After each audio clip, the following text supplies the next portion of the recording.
I received the box the day after the rain stopped. No note, no label, no sign of origin. It looked unsent, like someone slid it under the door. It was small, old cardboard sealed with thick tape brittle around edges. The smell hit me.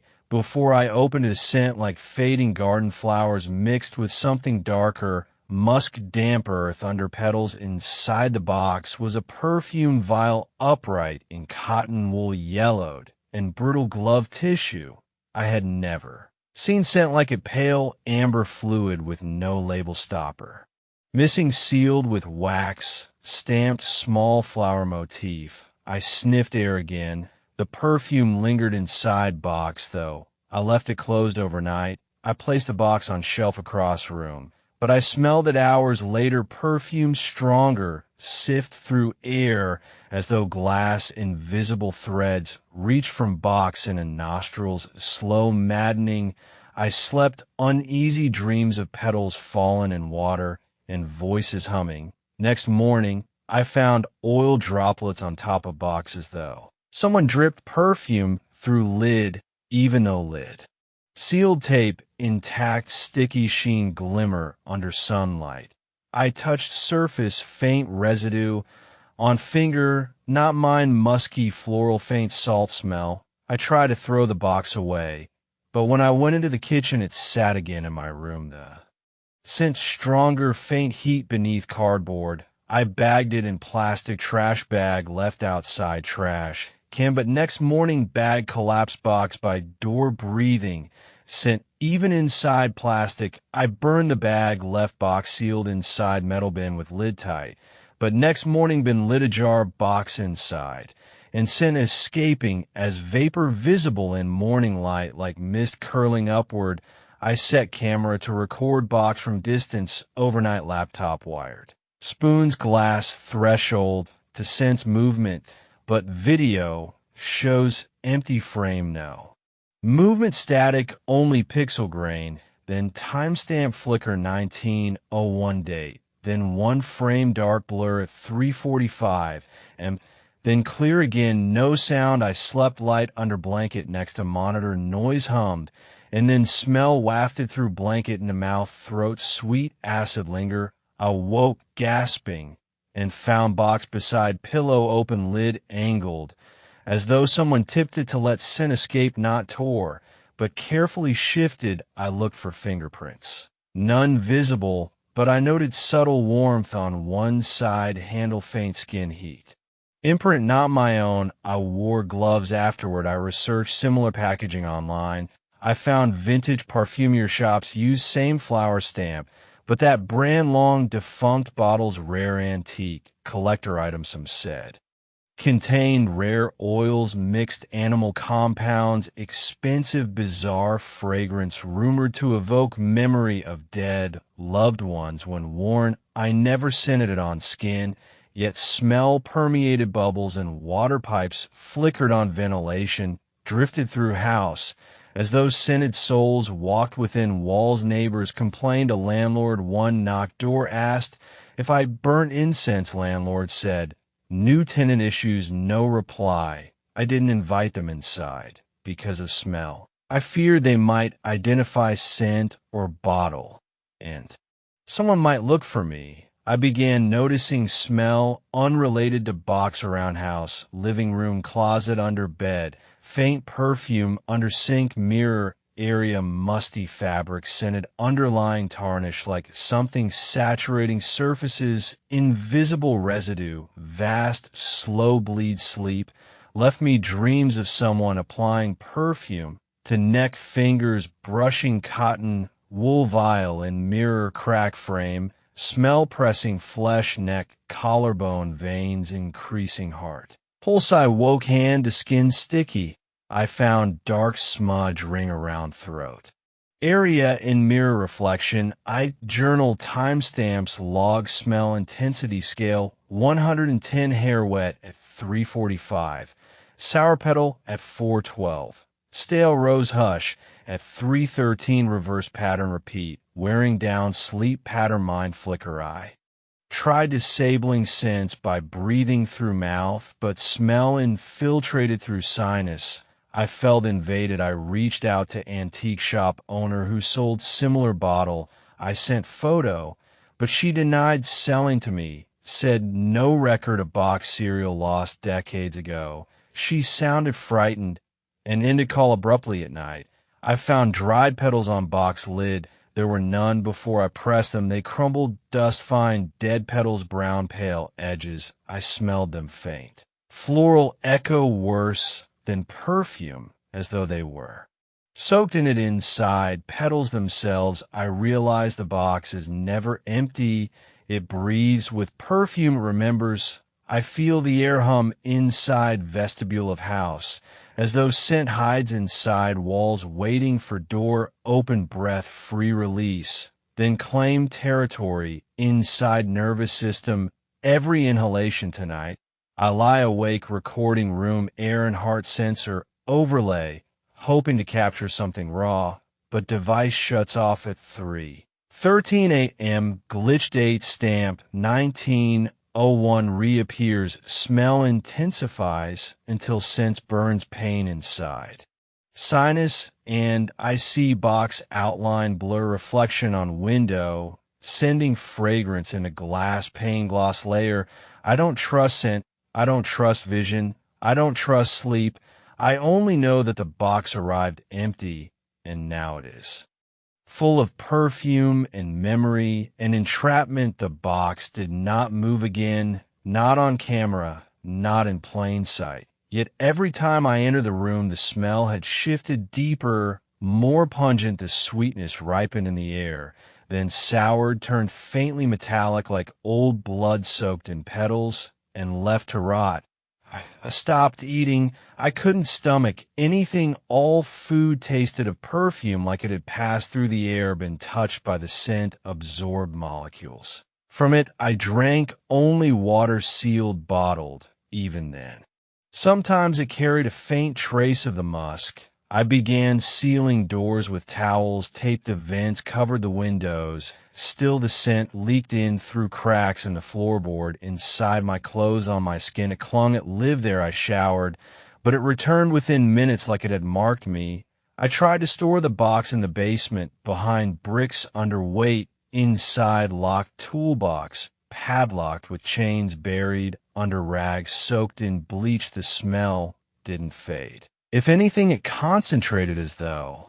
Angry as though learning, I started hearing faint footsteps upstairs while I sat below, a slow step drag rhythm. It didn't match my own pacing. I live alone. I had no guests. I checked locks, windows, doors, no signs of. Entry just sent left behind, stronger upstairs, always strongest by the attic door. The attic had always been sealed, painted shut. When I moved in, I never pried it open, never had reason now. I began noticing thin lines of dark moisture staining from edge of attic hatch, running down ceiling beams, small droplets forming like condensation. But they weren't water. They were oily, fragrant. They smelled like the perfume, but stronger, fouler, like something. Once beautiful, now fermented. One morning I woke with the distinct sensation someone had touched my neck, light fingers traced below ear down a collarbone. I sat up, dizzy, disoriented. Then I smelled it intensely, as if the bottle had been smashed inside the room. But the box was still in the basement, sealed. Yet the air was thick syrup with scent.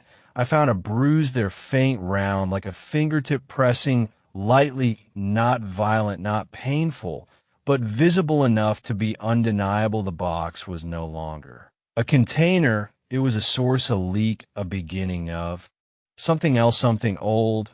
And remembering, I went to stay at a motel 2 towns over. I packed only unscented clothes, left phone behind, took only a burner device, booked room, under false name, no connections, no digital trace. I wanted out of the smell's reach. I wanted sleep that night. I lay in bed, clean sheets, clean air, the air conditioning word, faint white noise, and I felt peace. Then came a breeze, a faint breath of wind across the bed. I thought it was the vent, but the scent arrived with it slow, like a hand creeping across my throat, a whispering vapor of roses mixed with mildew, mixed with something older than either. I sat up, checked vents, floor, windows, nothing. The room was empty and still. But the perfume was there, hovering at nose level in the middle of the room, like a person had stood there recently and left only their scent. I went to the bathroom, splashed water on my face, then saw them 3 petals pale and curled, lying in the sink. I hadn't brought flowers, I hadn't carried anything from home, I had even changed shoes, and still the petals were there soaked and smelling like the seal box from miles away. I checked out at 2 am drove, without music, drove without. Stopping the air in the car smelled like car. Freshener until the second hour, when it began to shift again into something floral, then something rotten again. I screamed and the car screamed until throat cracked, screamed to drown the scent, but it didn't stop, it simply existed there. With me inside my breath. When I arrived home, the house was quiet, too quiet, the kind of silence that suggests something is waiting. I went downstairs. The basement was freezing. The box was exactly where I left it, still sealed, the padlock intact. But the chains were warm to the touch, and the wood beneath the box had warped as though something inside had heated the space. I brought the box up again, wrapped in 6 layers of tarp, placed it in bathtub, poured water over its sealed drain, taped the curtain. Shut, left it there for 3 days. The house still reeked, and now the scent had evolved. New notes appeared, chemical gasoline sharpness beneath the florals. I began seeing figures in corners, but only in reflections. A tall shape hunched slightly, never closer than 10 feet, always blurred, always standing still, watching through glass, through black mirror of the TV screen. I unplugged everything, but the shape persisted in reflections. Only one night I saw the figure bend down and lift something, the box. It was holding the box in reflection, though in the real world the box had not moved. It remained sealed in the tub, but the figure in the reflection opened it and raised the perfume to its face, inhaled, and vanished. Then the smell worsened again, and I found droplets of dark oil trailing from the bathroom door across floor toward the hallway. But when I followed them, they led to the attic. The paint on the attic hatch had cracked, peeled back in long strands. Something had pressed outward against it, not broken. It just warped it, as though a hand had pushed lightly from inside. The scent was strongest there. It hung in the hallway, like fog visible in moonlight. Through window the air itself had grown denser, thicker. My breathing slowed. I had to crouch low to avoid nausea. I heard a whisper then, just behind the hatch, not words, not voice, just a movement of breath, a sound too deliberate to be draft, too fluid to be machine. I left again, drove farther this time, stayed with friend in different state, didn't explain, just claimed exhaustion. I washed clothes twice, showered 3 times, shaved hair, burned small bag of belongings. The scent still arrived on the 3rd night, faintly on pillow beside me. My friend said nothing, but I noticed she kept opening windows, glancing behind me. When we spoke, asked me to keep my bags outside, said her dog wouldn't enter my room. I didn't sleep long. I began dreaming of corridors made of mirrors, perfume trails in the air, footsteps leading in circles, hands brushing curtains from other side. I woke with nose bleeding, pillow stained faintly yellow, at center reeking of flowers. I returned home. Something had changed. The house was quiet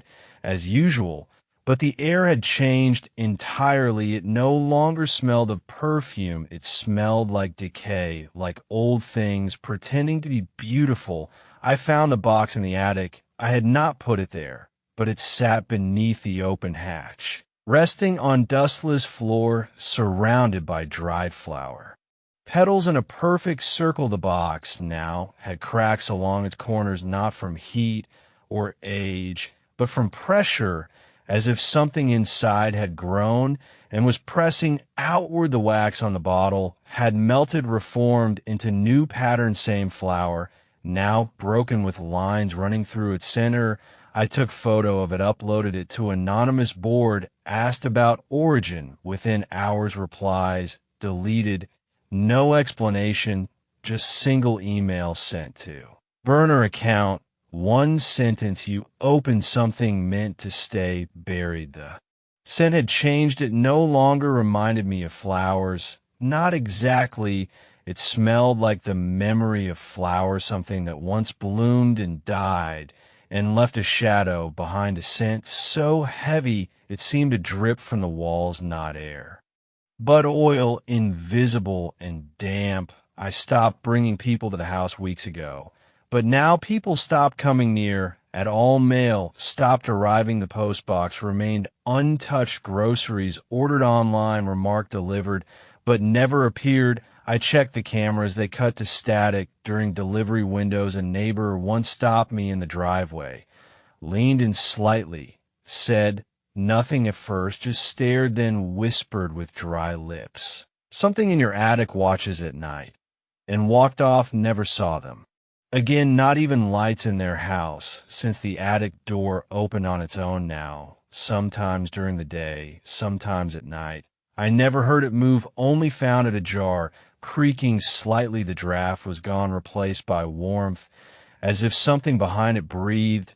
I blocked it with furniture, stacked heavy dresser against the opening, but by next day it had slid to the side, and all the drawers were open, filled with dried petals and slivers of mirror small. Handprints smeared across the glass, not mine too.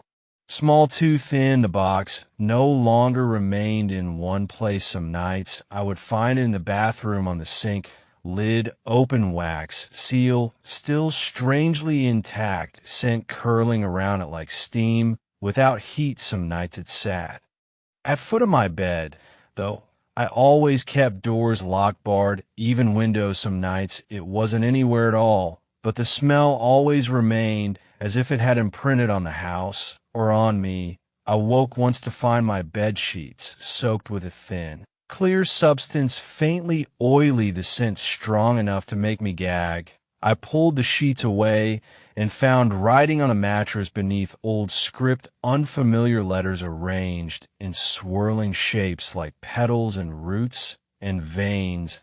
I took photos again, posted to a different forum thread, low-key occult research site. They banned my account within minutes. Someone emailed again, no name attached. You keep bringing it closer with every question. I burned the photos, deleted backups. But it didn't matter. The symbols showed up again, this time in condensation on bathroom mirrors. Same script, same swirling shapes. But now they moved slightly. When I blinked, they twisted, reshaped themselves into something like a face with no eyes, just deep sockets and a mouth open and open. And open that night, I dreamed of a garden, but not a real one, not living, not green, a garden made of stone and ash where flowers had once bloomed, and all that remained were stems carved in marble, crumbling as if touched by time, or breath of something old. And watching in the center stood a woman, but she wasn't whole. Her head was missing. Her hands held a small black box, dripping dark oil onto the ground, which hissed and steamed and smelled exactly like the perfume I could never escape. When I woke, the scent was stronger than ever, and my pillow was damp again, the same stain on the sheets, same bruises along my collarbone, like something gripped me gently in sleep, too gently to leave. Pain, but enough to leave mark. I began researching sealed artifacts. Anything resembling what I found. Came across stories of Dybbuk boxes, cursed vessels bound with wax and salt and string, but none of them matched exactly mine. Had no Hebrew markings, no prayers, only a single symbol beneath the wax, a broken flower with roots that curled in on themselves like veins retreating from light. A user on a dark occult board replied once before deleting their post, What you found was not meant to be found above ground. I didn't sleep for 2.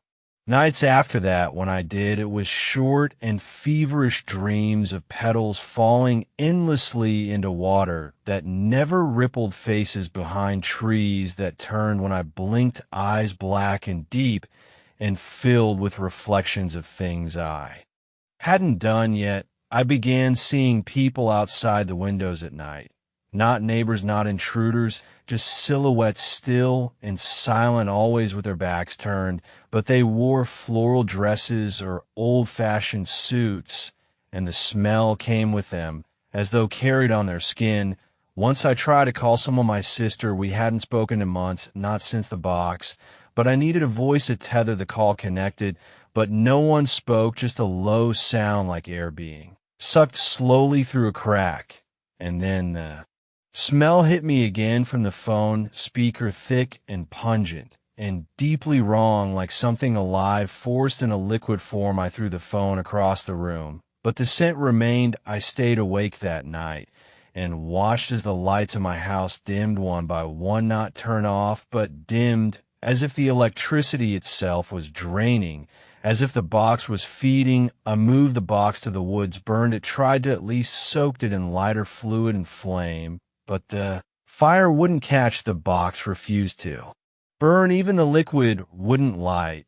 It just hissed like a wet breath, and the smell grew thick in the air, so strong it made my eyes water and skin prickle, and the trees seemed to lean slightly toward it. I left it there, but the next morning it was back on my kitchen table, lid closed, but the wax now cracked down the middle like a split lip. I didn't touch it, but the table beneath was stained black, like something had leaked from the box and sunk deep into the wood. Later that day, I found black streaks on my own skin, not bruises, not paint, just lines like veins drawn, with ink spiraling from my wrist to elbow thin and curling in the same shapes as the symbols from the mirror. They didn't wash off. They pulsed faintly when I stared too long.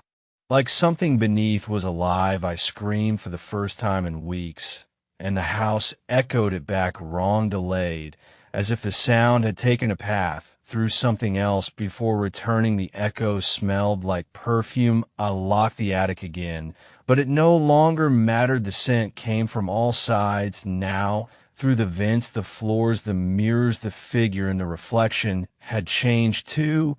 Now, closer, clearer, a woman's form, elegant, decayed, wrapped in layers of cloth that moved without wind. Face still missing, but the hands now outstretched, holding the box toward me. Even when I wasn't near it, the last photo I took was of my reflection holding the box, but I wasn't even near the mirror. Yet the image was clear, my face, my hands, the box, and behind me, the silhouette of the woman, closer now, almost real, almost here. I deleted the photo the next day. It was printed and waiting on my pillow with a petal laid across it. And the scent, always the scent. I didn't open the box. I want to say that again. I didn't open it. Not physically, not deliberately, but I think it's been opening itself, just a little more each night. The wax seal that once stretched over the front is now completely gone, not torn or melted, just absent, as if it had never existed.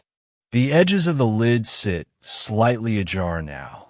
I tried taping it shut, then tying it with thick twine. It cut through the twine overnight, clean, like it had been sliced with a razor. And the tape peeled back with surgical precision. Each time I touched the box now, something moved inside. Not violently, not even loudly, just softly, a shuffle, a shift. Breathing. The perfume, it has evolved. It no longer smells like rotting flowers. It now carries memories. One morning, I woke up to the scent of my mother's garden. Lilacs, the way they smelled in spring after a heavy rain. But my mother's been dead 5 years, and the garden was raised when the house was sold. It was too specific, too intimate to be anything other than deliberate. The box had learned something about me. And now it was using that knowledge. To get closer, I started dreaming again. Not the strange nightmare fragments from before. Now they were lucid, too vivid. Dreams with soundtracks, a distant music box melody playing underwater. Each dream took me back to that same place, the Garden of Stone. But now I could walk it. The marble flowers felt warm beneath my fingers. They bled color when I touched them, deep reds and ochres that oozed like bruises. The headless woman was no longer stationary. She moved among the flowers now, trailing a scent behind her so intense it made my ears ring in the dream. She was humming, and worse, she was getting closer every time I dreamed. I set up cameras in my room. 3, to be exact, point 1 facing the bed, 1 facing the attic door, and 1 locked onto the box. I didn't check the footage for 3 days. When I did, I found that none of the videos recorded past 3:14 a.m. Each night, the feed cut out at exactly the same time. And not a blackout, not a glitch, just static. But beneath the static, I could hear the humming. The same song from the dream. Low, off-key, mechanical. Like a broken lullaby being played through a rusted phonograph. On the 3rd night, just before the feed cut out, something finally appeared in the frame. A figure, standing over the box, wearing what looked like a funeral dress, something laced, Victorian, decayed. No face, just a smooth expanse of skin where the features should be. And in her hands, a mirror. She didn't move. She only held it out toward the camera. And then the footage ended. I smashed the cameras that night. But the static kept playing on my laptop whenever I opened the lid. Even with the cameras gone. Even when the computer was off. I couldn't eat anymore. Everything tasted like dust. Water ran thick like syrup down my throat.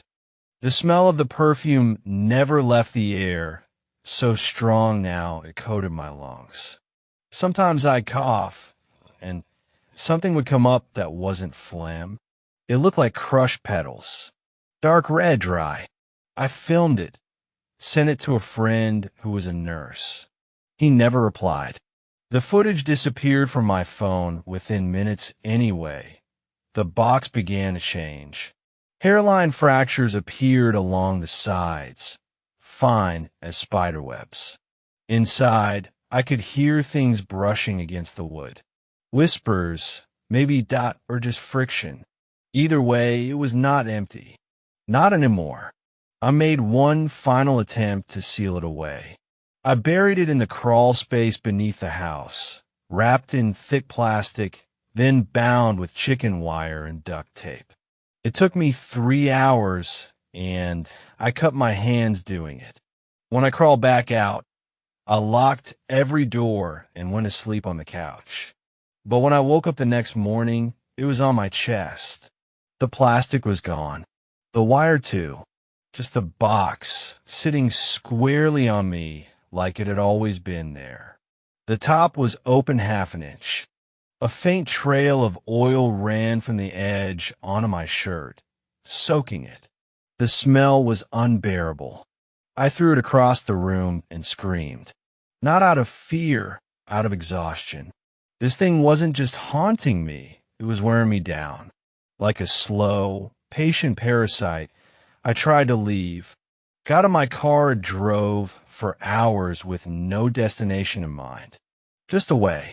At first, it felt like maybe I'd made it. The air got clearer, and my lungs felt lighter. No scent, and no whispers. I even slept in a hotel that night. For the first time in weeks, I felt like a person again. Until I woke up to a knock at the door. Room service, they said. I hadn't ordered anything. When I opened the door, no one was there. Just a small silver tray. And on it the box. Open. Empty. But the perfume, stronger than ever. And now, with a second scent underneath. rot, decay, mold, the kind of smell that sinks into your bones and makes you dream of coffins. I passed out. When I woke, I was back in my home, back on my couch, and the box was in its original place on the dining table, still open, and something was now inside. I didn't want to look at first, but I couldn't stop myself.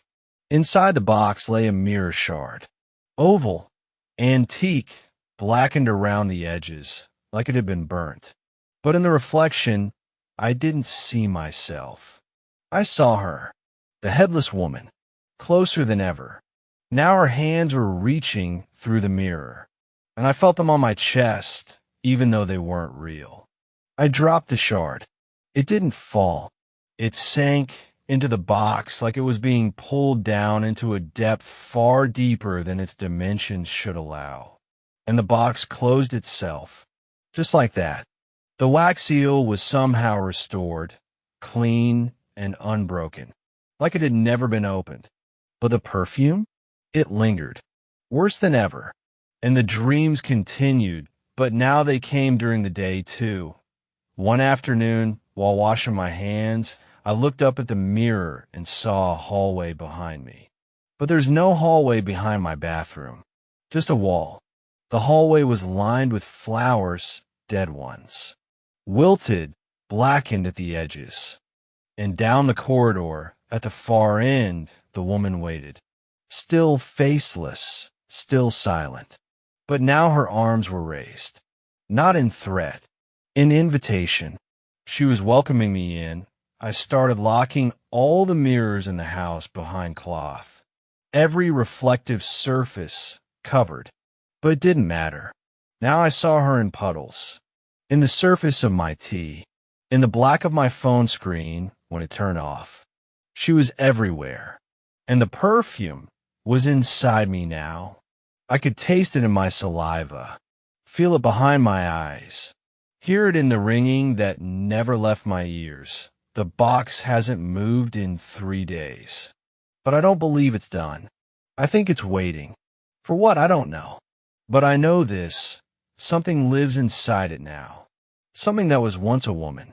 Or perhaps something that wore the memory of one like a mask. It knows my name. It knows my memories. And worst of all, it knows where to find you too. Because you're reading this. You've seen the signs. Smelled the perfume. It always starts like that. The box remained in the same place, untouched and unopened, yet everything in the house began to change. There are no grand gestures from the supernatural anymore, no loud bangs or flickering lights. Instead, the horror evolved into something quieter, something insidious. It took root in the silence between footsteps, in the unblinking stare of a mirror, in the whisper of wind that didn't come from outside.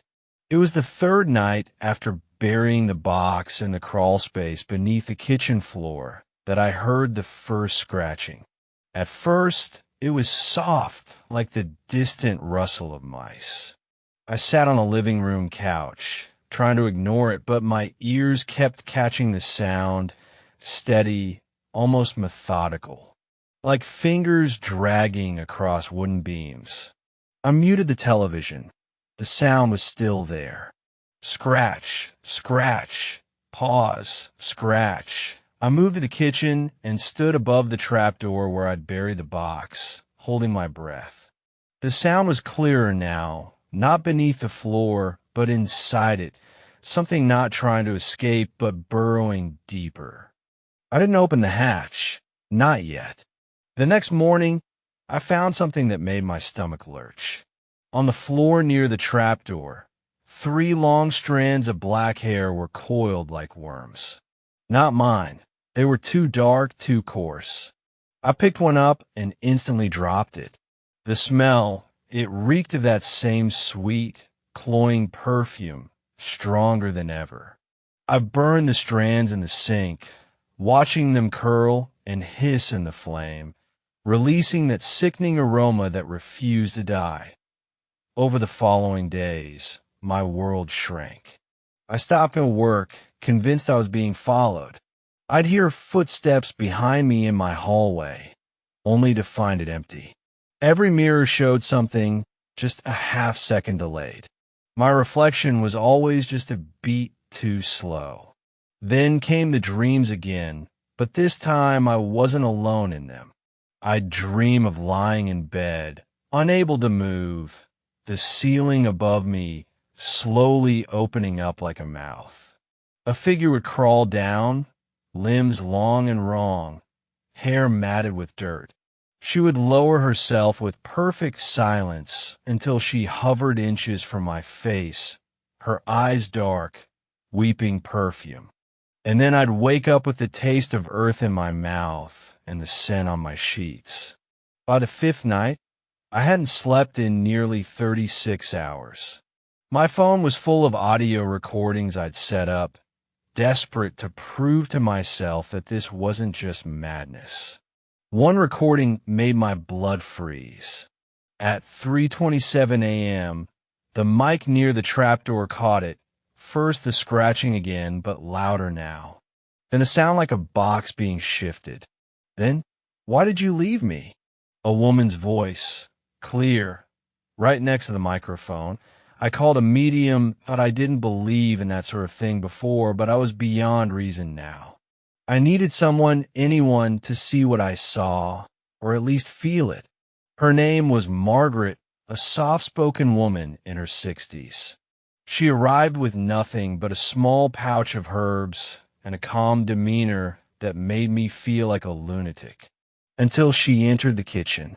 She stopped mid-step. "Where is it?" she asked. I didn't need to tell her. She walked to the trapdoor, crouched down, and placed her hand on the wood. "This box. You didn't open it, did you?" "No," I said, "but I found it in the attic when I moved in." Margaret's eyes watered immediately. She turned away, coughing, and pulled a small bottle of oil from her pouch, dabbing it under her nose. "It's attached to someone," she whispered. "A binding. Whoever sealed it did, so, to contain something. You disturbed it. Even burying it didn't break the bond." She stood up slowly. "It's calling her back." My breath caught. "Her. She died long ago," Margaret said. "But something about your presence, your house, your scent, it brought her attention. You might remind her of someone. Someone she hated?" I asked. "Or someone she loved?" That night, Margaret stayed and performed a cleansing ritual, burning sage, chanting in a language I didn't understand. The air grew thicker with every moment, and just before the ritual ended, a crack echoed beneath our feet. The trapdoor shifted. Something had moved beneath us. Margaret didn't return after that night. She said she needed time to recover. I never heard from her again. That was 3 days ago. Now, the house barely feels like mine. It's always cold, no matter how high I set the thermostat. The shadows move on their own, stretching long and thin toward the trapdoor. I hear her now, even when I'm awake, soft humming from below, a melody I don't recognize, but that makes my teeth ache. And worst of all, the perfume. It's everywhere now, that I in my clothes, that I in the walls. In my skin that I scrub myself until I bleed, but the scent remains. I tried sleeping outside, in the car, but I woke to find black hair on the dashboard and the scent even stronger than before. There's no escaping her. She doesn't want to be forgotten again. Tomorrow, I think I'll open the box. Maybe then I'll understand. Maybe then she'll stop. Maybe, if you're hearing this, I want you to understand. This isn't a haunting. This isn't some cursed object horror story. This is something worse. Something older. Something that can smell when someone's about to give up. I tried to burn the box. I tried to drown it in the river. It always came back. This is my last night in the house. It started again around midnight, the scratching from beneath the floorboards. Except now, It was accompanied by something new. Whispering. The kind you only hear when everything else in the world has gone quiet. I lay in bed, not blinking, not breathing, just listening. The words weren't in any language I recognized. They slithered into my ears like vapor, wrapping around my brain like fingers made of smoke. The air grew, so heavy it pressed against my ribs. I couldn't move, I couldn't scream. Then came the perfume. It wasn't just a scent anymore, it was taste, weight, presence. The sweetness was so thick, I could feel it coating the inside of my lungs like I was drowning in rose water and rot. I threw up in the corner of my room, and the bile was pink. That was when I knew. She wasn't beneath the floor anymore.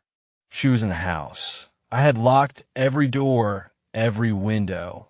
I had boarded up the attic and poured salt in a ring around the trapdoor. It didn't matter. I woke up standing at the kitchen hatch, barefoot, knife in hand, the boards already pried open. I don't remember getting out of bed. I could feel the heat radiating from the crawl space below, like a humid breath from a furnace. I peered down, and at the bottom sat the box. Same as before, unopened. But the moment my eyes landed on it, something shifted. Not just in the AI, or the I in me. I climbed down.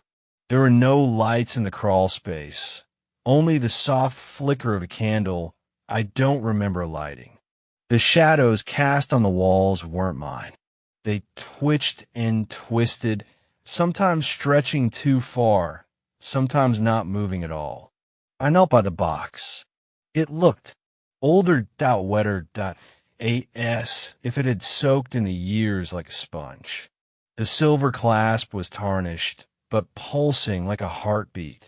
There was no key, just a strip of black velvet tied tightly around it. As my fingers touched the fabric, I heard her again. But not whispering, singing. It was the same lullaby from my dreams. Wordless, high-pitched, sharp enough to cut glass. A woman's voice, far away, but coming closer. My hands moved on their own, slowly untying the velvet, lifting the clasp. The box opened. Inside was not what I expected. No bones that in photos in voodoo relics. Just a handkerchief, old, yellowed, lace-trimmed, carefully folded, and beneath it a single glass perfume vial. I recognized it immediately. It belonged to my grandmother, the one who died in this house. Except she'd never worn perfume. At least, that's what she told me. When I touched the vial, everything in the crawlspace stopped. The shadows froze, the humming died. Even the air stopped moving. The silence was so loud it felt like a scream that couldn't escape. Then I heard her voice, right behind me. "You let me out." I turned, but I didn't see her, I felt her. A shape just outside the edge of the candlelight. A silhouette that moved like a marionette underwater. She crawled forward, nails scratching the dirt, hair trailing behind like seaweed, eyes like shattered glass. I couldn't scream, I couldn't run. My body wasn't mine anymore. She reached out. Her fingers brushed mine, cold and sticky like sap. She leaned in, and I could smell the perfume pouring off her skin, thicker than anything I'd ever encountered, cloying, sugary, unnatural. It wasn't a fragrance, it was a memory turned solid. She whispered one word, "Switch," and everything went black. I don't know who's writing this anymore. I wake up in the morning with mud under my fingernails and hair in my mouth that isn't mine. The box is back under the floor, but now it's nailed shut. I didn't do that. Sometimes I see her in the mirror. Not fully, just over my shoulder, as if she's still learning how to wear my skin. People call, but I can't answer. Their voices sound wrong. I keep hearing her voice in my head, telling me it's better this way, that she was alone for so long, that I brought her back, that we're sharing now. The perfume has soaked into the walls. I've tried moving out, but every time I pack, something goes missing. A sock, a photograph, a tooth. I think she's anchoring herself. To me, sometimes late at night, I feel her sitting inside me.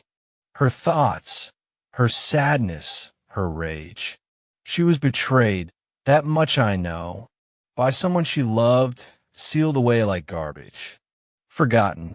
And now she wants to be remembered. Not just by me, by all of you.